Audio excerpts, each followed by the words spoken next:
Dahulu ada Angui, seorang pemuda yang cekatan dan rajin bekerja. Ia tinggal bersama ibunya yang sudah tua bernama Diang Ingsung. Sewaktu kecil, Angui sering pergi mencari ikan di sungai bersama ibunya dengan sampan dari kayu. Ketika sudah dewasa, setiap hari ia pergi mencari rotan ke hutan dan menjualnya. Setelah mengumpulkan rotan, ia membersihkan dan mengikatnya dengan sangat rapi. Pada suatu hari, seorang saudagar datang ke desa itu untuk mengambil rotan dan menukarkannya dengan bahan-bahan kebutuhan pokok. Angui pun ikut menyerahkan semua rotan tersebut untuk menukarkannya dengan bahan makanan. Saudagar tersebut terkesan melihat ketelatenan Angui saat membersihkan dan mengikat semua rotannya. Kemudian dia pun mengajak Angui untuk berlayar. Angui pulang ke rumah dengan perasaan gembira, dan meminta izin untuk ikut berlayar, walaupun harus meninggalkan ibunya sendirian. Setelah bertahun-tahun Angui bekerja dengan rajin, dan menikahi putri sang saudagar, tidak berapa lama kemudian, saudagar itu meninggal dunia. Angui dan istrinya pun mendapatkan semua harta saudagar tersebut. Kemudian, Angui berniat untuk mengunjungi ibunya. Istrinya pun menyambut gembira ajakan suaminya.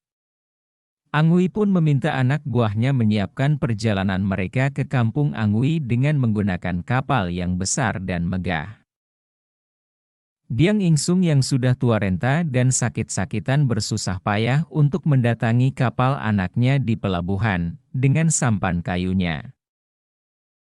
Walaupun dia mengenai bahwa itu adalah ibunya, namun dia malu mengakuinya, dan menyuruh anak buahnya untuk mengusirnya. Dengan perlahan, kapal besar itu pun perlahan menjauh dari pantai. Betapa hancur hati Diang Ingsung karena perilaku anaknya itu.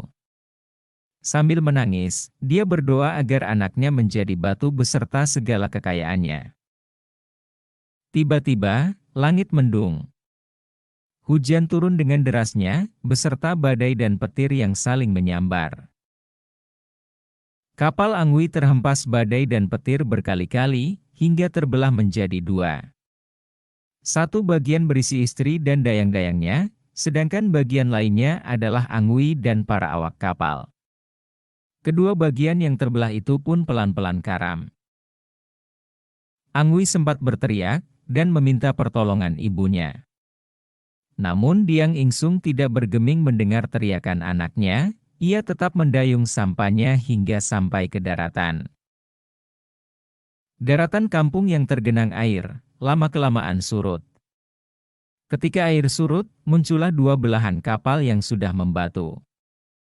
Satu bagian kapal yang berisi istri Angui dan dayang-dayangnya kemudian menjadi gunung batu bini. Sedangkan bagian lainnya yang berisi Angui dan anak buahnya, menjadi gunung batu lagi.